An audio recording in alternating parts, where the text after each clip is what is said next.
Can someone like rename it, please? Every time I'm like, do you want to play cornhole?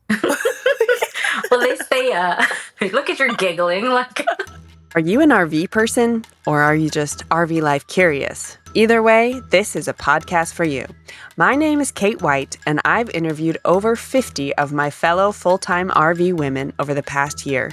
These women are not just managing to travel full-time with their spouse, and often with young kids, they're also running a business or a nonprofit as well. These RV queens live a counterculture lifestyle while also pursuing their passion. They're living their dream both personally and professionally. This summer, I'm highlighting 8 of the most popular episodes of the podcast so far. And as a bonus, at the end of the episode, you'll get to hear an update on how the guest's life has changed over the past year. I hope you enjoy the episode and are inspired to keep pursuing your dreams as well. Gabby, welcome to the RV Queens podcast. How are you today? I'm doing okay. It's kind of hot for a fall day, but yes, I'm dealing with it. Okay. Are you in Florida or where are you guys based? Maryland. Oh, Maryland. Oh, hello. Horrible research. You know what I think it was in my mind? I know you love Disney so much that I was like, oh, yeah, it would make sense if she's hot in Florida. So the plan is to move there in about 10 years. So I'll be there. Ooh, nice. Are you like planning to move into what's the Disney neighborhood called where you can like live on the property? Yeah, I seen it because I have a best friend. She's waiting to move there. I can't remember what it is, but no, I think we want to move in Florida, but away enough from the city. Little piece of land. Yeah, my husband's like, he just wants to fish. So as long as there's a lake, and I'm like, well, Florida has lots of lakes and gators, so I'm sure we could find you something. Do. Here's what I know about you. You have a lot of energy. You are a mom of 3 kids. You have a husband. I mean, you got to factor that one in. You both work. You're a content creator, and you have these like side projects. You're a travel agent. You started a podcast, and I connected with you online because you talk so much about RV stuff, and you're hilarious. So, first of all, just acknowledging your awesomeness. Oh, thank you. You can thank the ADHD for all the energy. Thank you, ADHD. Thank you. Sometimes it works out. That's right. Like you could talk a lot about a lot of things in your content, and you could like narrow down into a lot of little niches if you wanted to. So I'm curious to hear, why did you lean into the RV niche? Like, what is it about RV camping world that you like so much? My personality, I've always been social, like always been a social butterfly and getting out there. But having to move, because I'm from California, you know, I got married, military, we're both military, and you kind of leave everyone behind and you have to learn to make friends all over again. And that was fine for me. So when we moved again, it's like you kind of lose connections. And I'm like, well, we have social media. I'm like, let's make friends on there. When it started booming, I used to actually have a keto page, and that's where I started with really like liking social media. Because then you really don't have to go out, because I'm an extrovert, but an introvert, if you know what I mean. Like, I like the idea of just being out there, but it's like, I don't want to actually go. So then my husband in 2019, he's like, let's get an RV. And I don't know where it came from. And it had never popped in my head. But I'm like, hey, I'm down. Let's get it. And then after our first trip, I was like, yes, I love this. This is where it's at. And then I started a page just because I thought it was pretty cool, because I would Google like reviews or pictures, because, you know, I was very social media savvy, but I couldn't find something that I could relate to as a weekend warrior. Because I would see a lot of like full-time and in that genre, but I'm like, where are the weekend warriors? Like, and you know, we're just probably drunk somewhere and don't care about social media. But I'm like, no, I want to bring the fun of what it can be, even if it's just the weekends, and you know, like, and so then I started just sharing that. How often are you really weekending in your We're RV? like monthlyers, actually. Okay. That's not the cool term, right? So it was usually when it's high season, we'll go like a month. But every month, but it's not just the weekends. We do like Thursday to Monday, so we have an extended weekend. Um, but it was easier in 2020 because in 2021 the kids were homeschooled, and I teleworked a lot, so I'm like it was super easy, and we were going a lot more than the weekends. And then they told me they wanted to go back to school, so I'm like jumps into my camping time. So now it's like crap. Okay, so then now I try to schedule it within the 3-day weekends for them, because then we have Friday through Monday, which is 4 days. And as like weekend warriors, we really don't like going on the holidays because it's just so packed and it's so crazy. But I think campgrounds, they cater a lot to the weekend work because that's when they have their biggest activities. Because when you go during the week, it's kind of like there's nothing going on. But that Friday hits, girl, it's like party city, which we don't like to party, but it's nice to see other people party. Like, yes, don't come to our side, but you get it. It is nice to be around, like, when it feels like people are having a good time because, we're full time, and I don't mind. Some full-timers are like, oh, the weekenders are here. And I'm like, you know what? It adds like a good vibe up in here. Everyone's here to have a good time. Everyone leaves, it's right. Everyone's like waving, like, how you doing? Like acting like we're old friends. I'm like, I'm here for it.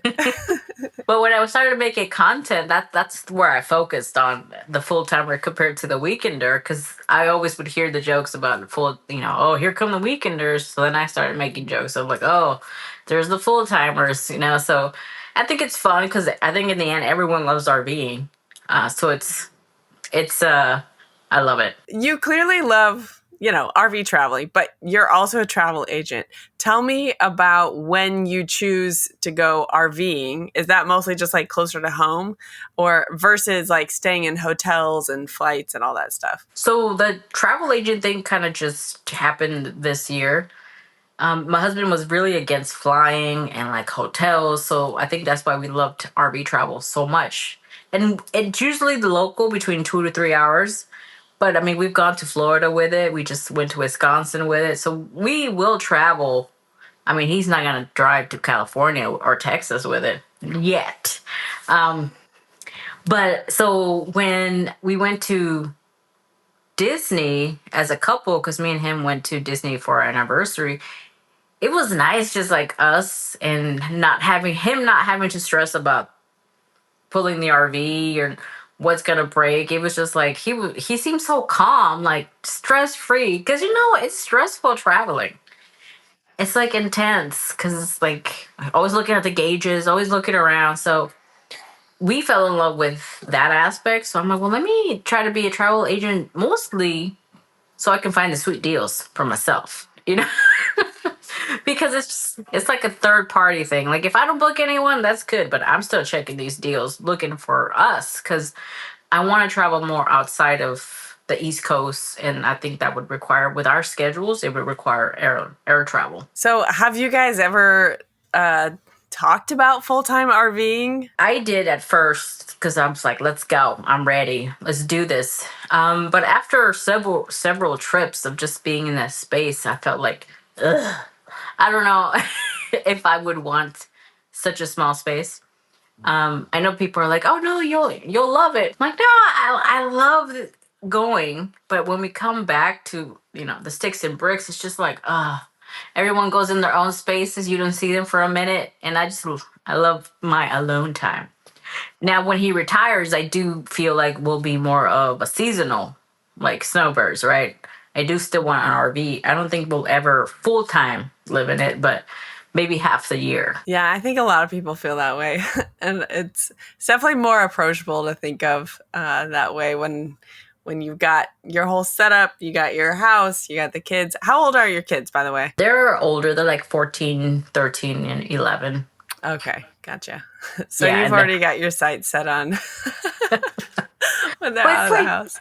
You hear people, it's like, oh, don't wait till you retire to travel. I'm like, no one is waiting. And just because you're retired doesn't mean you're old. You're still enjoying. That's probably the best time, right? It's like half your life. Now you don't have to worry about anything. So Well, kids wise. Well, no, because my mother-in-law says you'll always have to worry about your kids. But Right. I've heard that too. I yeah. guess we'll see. Who knows? How old are yours? They are young, so 6 and 9. Yeah, I Oh, had to think about it for a second. Um, 6 and 9. So they're in the phase where like everything's exciting, I still, love and that they stage. and they still, the 6-year-old is starting to read, but he still likes to be read to and to snuggle, and they're my little Yeah. pookies still. Well, it's funny because when we started, it was 2019, which was, I don't know, I'm not a mathematician, how many years ago that was, but the children were smaller. So anytime we went to like Jellystones, they had so many activities for them. Because we're bougie glampers at that. I don't think we've done a state park ever. We've never parked at a Walmart overnight. It's like we're the bougie. But they just, all the excitement, and it was new and they were out there. But now that they're getting older, they're kind of just like, where's the beach? Like, where's the pool table? And it's like, oh my God, go do some crafts with me. Come I on. know. You're like, who taught you to play pool? What? Yeah, I like, when do you like, what? And cornhole, we really do like cornhole. That's a fun game. Oh my gosh, that game. Can someone like rename it, please? Every time I'm like, do you want to play cornhole? Well, they say, look at your giggling. Like, I think in other states they call it bags. So you could just say that. Oh, really? I've never Mm-hmm. heard that. Bag toss?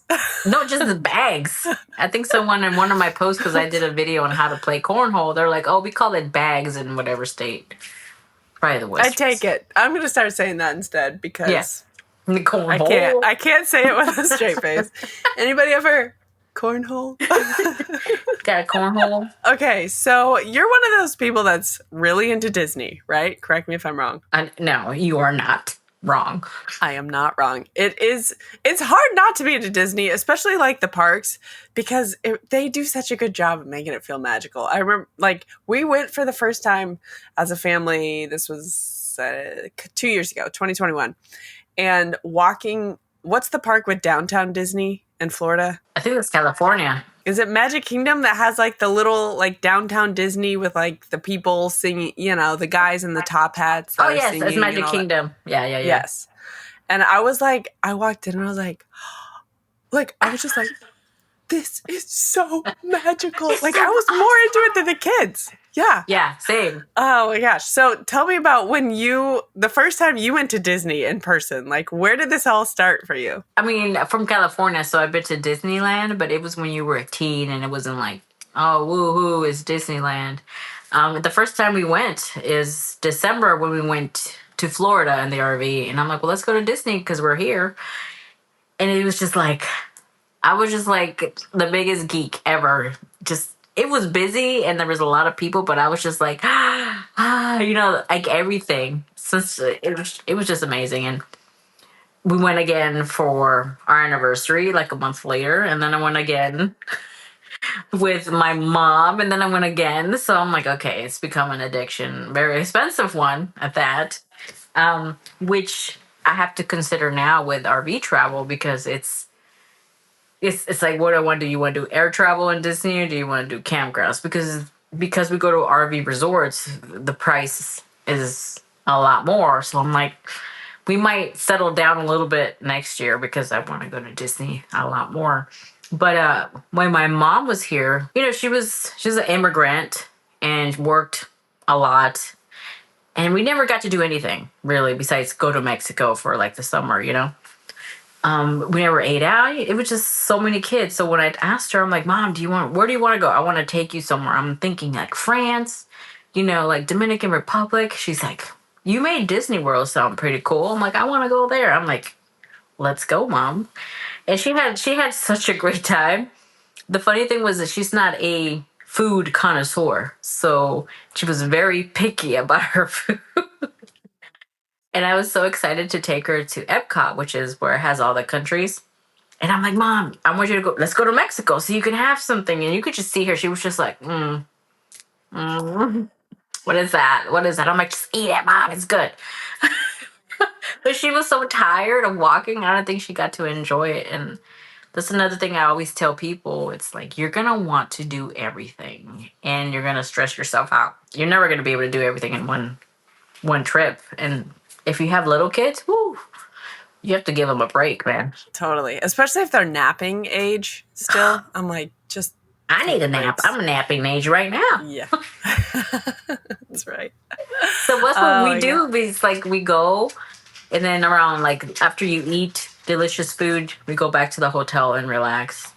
But it does feel like I'm missing out anytime I go back to the hotel. But it's like no, no, no. I got the Disney pass. I'm like I can come anytime. And my husband's like with what air? What? Who's taking you? I'm like I need to make some money. Hey, friends, pardon the interruption. This is a sponsored episode, and it's time for a short ad break. I love spending time outside with my kids, especially when we're traveling in the RV. Recently, we had a blast trying out some of Elikai Outdoors' amazing outdoor games. Their games are inspired by nature and are incredibly durable, which means you can create lasting memories with your loved ones. And the best part? They're carrying cases. They're compact enough to take on the road with you. Be sure to check them out at elikai.com/RVQueens and use the code RVQueens10 to enjoy a discount of 10% off your order. So tell us your Disney tips. Like, do you use the app like to get in line? Like, do you have like a top 3 that you always tell people? So we're going for Halloween in 24 days. So I'm excited for that. Oh my gosh, I bet it's so cool there. I bet. And we bought the tickets for the Not So Scary Halloween. And it's like, it's a family of 4, but then once you add a third kid, it's just like, oh my God, it just seems a lot more expensive. But Magic Kingdom to me is the best one. When you have a family and like little kids. And of course, if it's just you and your husband or what have you, an adult, it's Epcot because that's where you have all the different foods. And if you like to participate in drinking, they also have non-alcoholic drinks. So it's not just about that. It's about tasting the different foods from all the cultures that I find amazing. Because the only drink I ever want is a margarita from Mexico. So that's the one thing I tell people. I'm like, have a margarita in the Mexico Pavilion, please. Just have one. Top shelf, please. We also do the Genie Plus, which I know it's like a big debacle with some people because it used to be included. You got like free rides or whatever when you did packages. I think they're worth it. If you can save money and to do Genie Plus to get those rides out of the way, I think they're worth it. Unless you're going to do the rope drop, right? Which is you go before the parks open, but then you're rushing. What do you call it? A rope drop? Yeah. What does that mean? It's a so it's when you get to the parks 30 minutes before it opens, and only people that stay in the hotels can do that. Oh, So see? what you do you is have lots of tips. You just didn't know you had lots I guess of I tips. do. So what you do is like let's say the park opens at 8, guests from the hotels will be there at 7:30, and they used to drop the rope, and that's what it's called, rope drop, and you just rush to whatever ride you want to go to first, and you're first in line compared to waiting at the day. So I say you at least do a rope drop one of your trips so you can see what it feels like, but you're going to be tired by like noon. Yeah, 7:30. My God, that's so Well, early. I mean, some parks open at 9, but did you know you could bring your own snacks? That's what people, anytime I tell somebody that, they're like, what? I'm like, if you want to save money, just bring your own snacks, peanut butter and jellies, your sodas, whatever, in your little cooler. I mean, I'm not gonna, but you can. Don't they make like cooler backpacks now where it's like insulated? Yeah. I mean, for Halloween, this one, I'm probably gonna take our own snacks. But like for my husband, especially with his allergy and like waters and sodas, because it is expensive. And that Florida water tastes funny. Because you can have free water. You just ask for a free cup, but it'd be tasting a little different. I don't know if it's normal. I mean, we have well water, so I don't, I don't know what it's supposed to taste like, but it's ratchet. Yeah, I mean, I doubt they get their water from wells down there because you got a lot of murky stuff going on. I was telling one of our friends, I don't know, Kate. I was like, "Why does Magic Kingdom water taste different, like than Animal Kingdom water?" And they're like, "Oh, it's because it's different different pipes or whatever. Different, I don't know what she said, but I'm like, oh gosh, okay. Bring your own water bottle. So you are an Air Force vet. How did that phase of your life like shape who you are today? It's probably the best thing I ever did. It was the most fun. It was the most rewarding, and I loved every. Mine is boot camp because I sucked at running. I suck at running today, and I got held back twice because I couldn't pass the dang mile and a half for. Oh no. My gosh. And I then always think that I'm like not I feel like I have like tree trunks for legs. I'm like running is so hard. How does like How do so many people they just like get out there and run forever and ever? It's like give me push-ups, give me sit-ups, I'll lift weights, but just running and me just did not go together. Yeah. So finally graduated. Yeah, I bet that was a really good feeling. Oh my gosh. I don't know if they lied. I don't know if I honestly passed it, but we're just going to go with it because they wrote it down. But it was just like, it was so rewarding to do something for yourself. You know, I don't know. It made me a lot stronger and more independent because it's like, wow, I really don't need anybody. Look at me. I did this all by myself. And then went to the school because I was for police. So I was a police because in my brain, I always wanted to do the hardest thing that I thought it could be because it was like, oh, a man can do it, I can do it. Like, screw you. You know, I was like, Miss Independent. Come to find out, I'm like, damn, I should have done IT or nursing or something. Shit. If I could go back, you know? But it's funny because after graduation, I went back home to visit, you know, say bye, say hi to the family. And my friend took me out to a bar, and then that's when I met my husband. Aw, right after you graduated? Yeah. Oh my gosh. He's Marine Corps, and we were down in San Diego, and that's where later on he's like, why were you at that bar that Marines visit? I'm like, I don't know. I don't even know what this is. I would have got invited. So, are you saying you were in the Air Force you graduated from the academy at the same time? Like he was in the Marine. So you were in the Air Force and he was a Marine, like while you guys were dating? Yes. How does that work? Do you just like have a long-term relationship if you have to go separate ways, or how does so it that was it? It was interesting, right? So like it was like love at first sight, honestly, and it was he said they were going to have the Marine Corps ball in Las Vegas, which is where was stationed. And I'm like, oh my God, you should take me. Well, you're going to take me. And then I gave my phone number and he like texted me the next day and we just never stopped talking. He would drive 4 hours on the weekends to come see me on base. And it was long distance. And then we got married like 5 months later. So it wasn't like... Oh, I love it. I love quick relationship stories. So it wasn't very long until, you know, and then he deployed, which added another layer of like, holy crap. It was long distance to married to deployment. Comes back, I get pregnant. I separate from the Air Force because they stationed him in Virginia and they didn't want to move me to Virginia. And usually that's like the girl card. I was like, okay, I'm pregnant. I'm gonna get out. And we had pregnancy complications, so I didn't want to be by myself. But I would have stayed in for sure.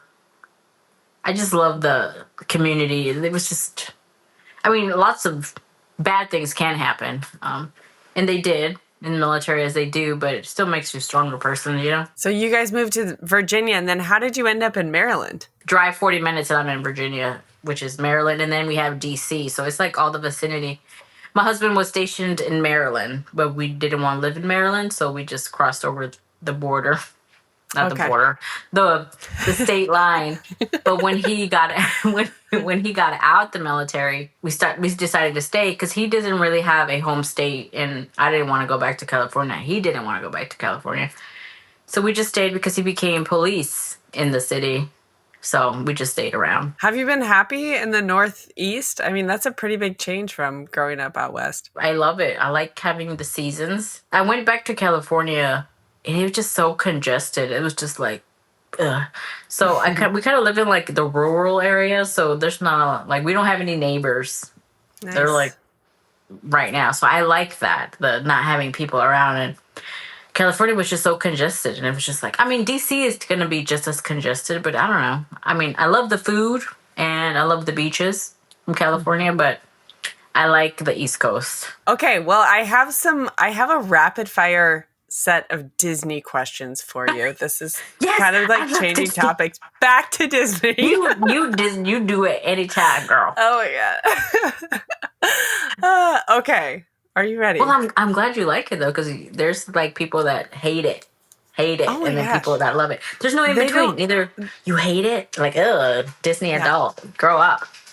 Just because you can afford to do both, hike and go to Disney, is not my problem.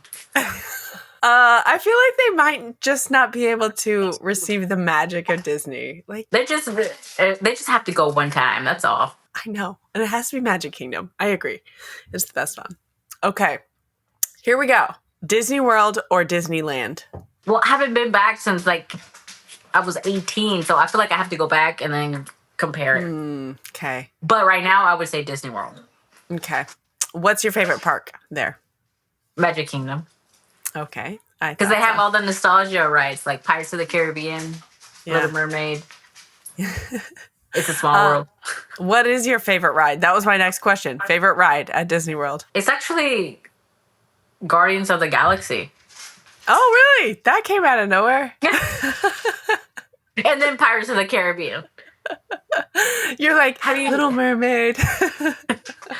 Well, you said favorite. It's like old school wise, it would be Pirates of the Caribbean. Okay, next up. What is your favorite Disney movie? Oh, that was so hard.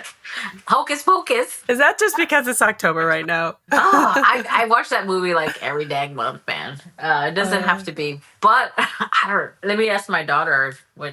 Gracie, what Disney movie do you think is my favorite that I watch the most?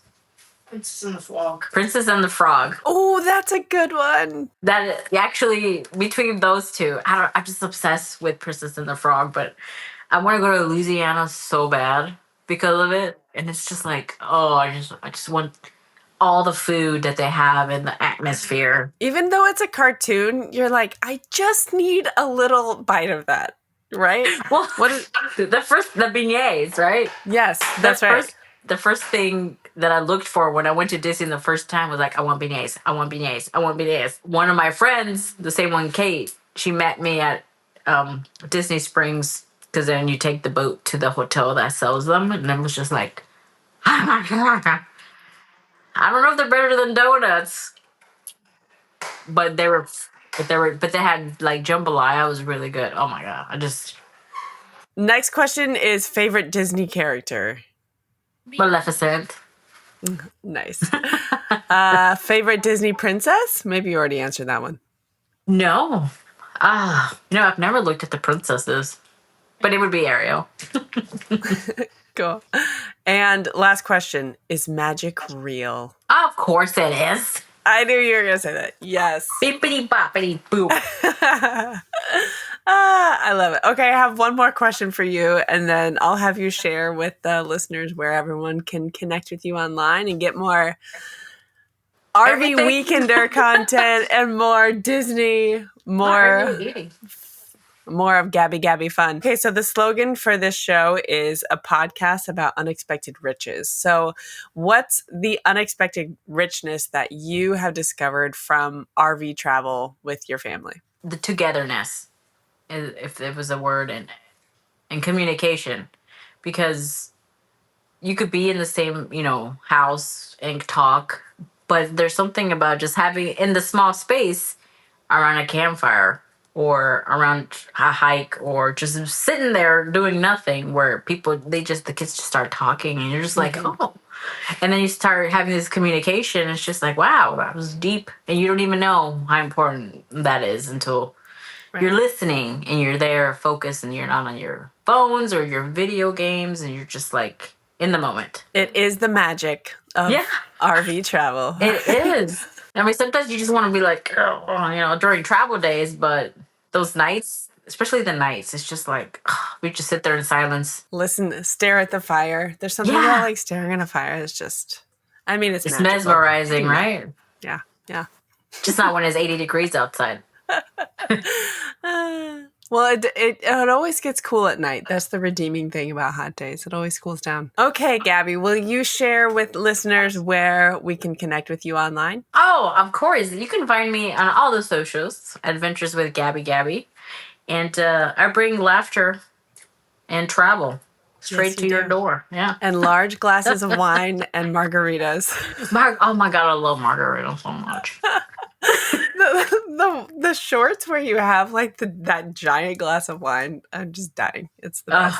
Talking about, when you drink a whole bottle of wine, people are like, "Oh, you drink too much." Technically, it's just 2.5 beers. Okay, chill out. And if it's over like a long amount of time, you have to like factor in a length of time. Yes. That's more than 8 hours. She winks. Yeah, totally. For the grandmas that are listening, yes, that's correct. 2 days. I mean, you gotta drink with so many days anyway. What's wrong with 2 or hours else it goes sitting? bad. Waste not, want not. I mean, we're all on the same page. Yes. Oh my gosh. Okay, Gabby, thank you so much for being on today. I loved this conversation. Well, thank you, Kate, so much for having me. Anytime. Hey, it's Adventures with Gaby. Glad to be back. And over the last year, I don't think much has changed, maybe just a little bit. So we are still weekend warriors, enjoying the RV travel. I'm still obsessed with Disney, and the plan is still to move to Florida. I go like every quarter. The small thing that has changed, though, is that I'm not really doing content creation for companies. I feel like the last 2 years, it was all about working with campgrounds and RV companies and anything that was willing to, like, I guess, work with us. And now I kind of don't want to be tied down to a niche. I wasn't really a niche to begin with, but I did start off this account as an RV account, and I still love doing like YouTube videos for campground stays.